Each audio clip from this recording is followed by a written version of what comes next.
What's going on, guys? I'm Steve. Welcome back to the channel. Welcome back to another video. If it's your first time stopping by the channel, hit that subscribe button. Trust me, you won't regret it. If you're a returning subscriber, as always, guys, welcome back, and I do appreciate the support. Guys, I want to talk about a story I found interesting, and I want to share it with you guys. This story is, I think it's out of Chicago. Shout out Chicago. You know what I'm saying? And it's about four friends, seem like younger guys, that decided to go on a cruise, and their ship landed in the Bahamas, right? One of them got arrested. One of them was killed in an ATV accident out there in the Bahamas.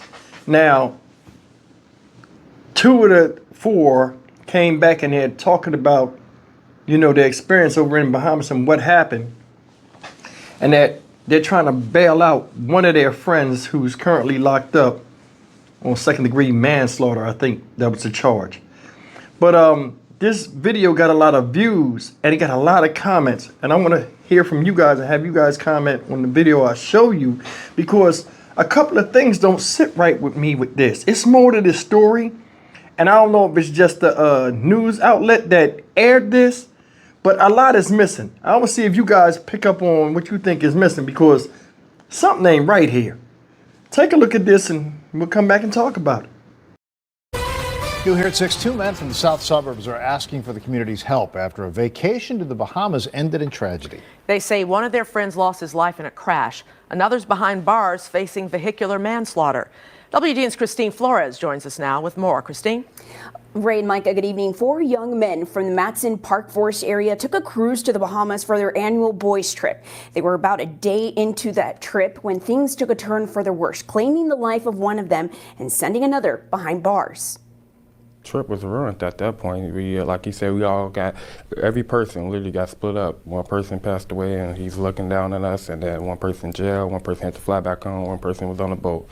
It was like none of us was together no more. We came as four, we left as one. Andrew Timms planned the trip along with Justin McDowell, James Darling, and James Palmer. It was meant to be an annual boys trip for guys who grew up together. We went to grade school probably from about 6th, 7th grade, all the way we graduated high school together. The trip began on October 19th. When they boarded the cruise ship headed to the Bahamas. McDowell says they got off the boat the next day around 10 a.m. ready to explore. We was excited the whole time we was planning what we wanted to do when we stopped in each island, because we were supposed to stop in Bahamas, Turks and Caicos, another place in the Bahamas. We was excited. We all knew we wanted to do like the ATVs. They let us just drive it for 2 hours. For the price of 2 hours, she let us get it for the whole day. They didn't give us no instructions on how to drive it. They just gave us the keys, said the driver had to keep his seatbelt on, and let us just drive on our own. They say the four of them were in an ATV driving for a bit when the incident happened. My friend put it in reverse, and when he put it in reverse, we just made a sharp turn, I'm guessing. Maybe we just turned too fast. And that's when it flipped and a tragic incident occurred. Claiming the life of James Palmer. He's the most sweetest, do anything for anybody, never had an argument with any of the friends. It also placed James Darling behind bars. Tragic accident, nothing more than an accident. You can't blame it on anything more than just, it wouldn't have went any other way. If we would have went 6 months later, 6 months before, I can't say that our actions would have been any different than what they were. We were just boys having fun. According to the news station Our News Bahamas, Darling is facing a vehicular manslaughter charge of the incident and was granted a $40,000 cash bail, an amount his family is trying to fundraise while he remains behind bars. It's just a tragic situation that went wrong. My friend didn't mean no harm, ill intentions. Just try to pray for him, and if you guys can, just donate and keep us all in your prayers. Now, we have a link to that GoFundMe page on our website. The men say they've been in contact with both families, and they have also sent their condolences. They say they are standing strong with both families during this difficult time. For now, live in the newsroom, Christine Flores, WGN News. Thanks for that, Christine. All right, guys, you've seen that story, and I'm going to be honest with you. I think a few things is missing, which I'll get into in a second. But it don't seem right to get locked up for just an accident.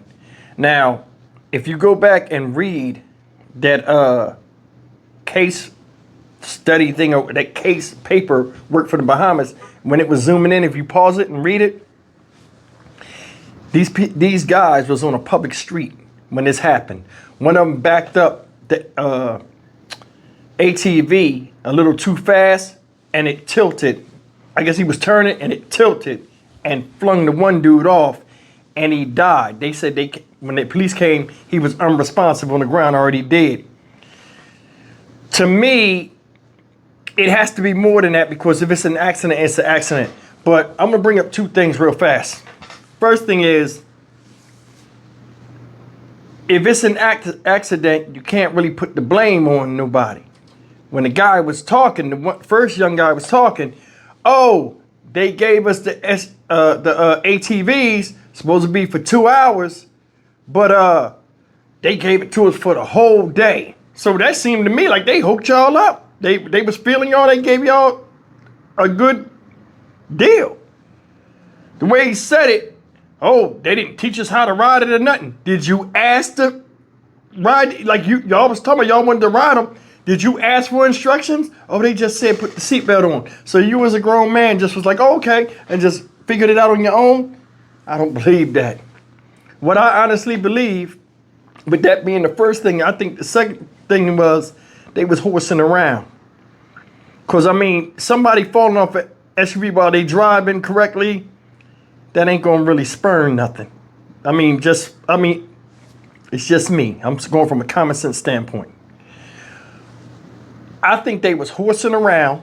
You remember, they had these things for 2 hours. 2 hours, y'all know how to drive and stuff, a car, you figure out how to work things. Hell, I got on a jet ski in Key West, and I was a master in an hour.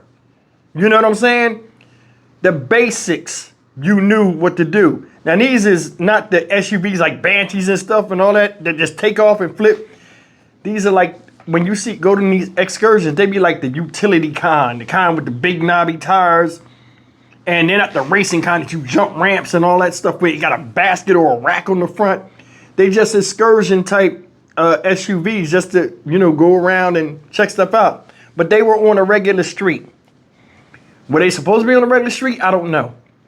But for some odd reason, one of them felt the urge to back up. I don't know if they was racing each other or playing around or whatever. And one of them got killed. That's the only way I could see one of them being locked up like that. Some type of horseplay, because it's not saying anything. The report leaves out what really happened, and none of them spoke about it. For him to have a $40,000 cash bond, something must have happened.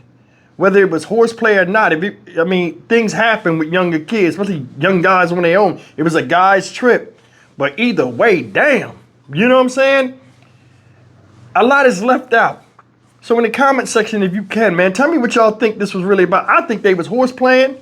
They probably got it on camera somewhere, and it was neglectful, and that's why the young man got locked up. But either way, it's unfortunate. They all friends, said they was friends since grade school, and one of them loses their life the first day of the vacation, the first stop.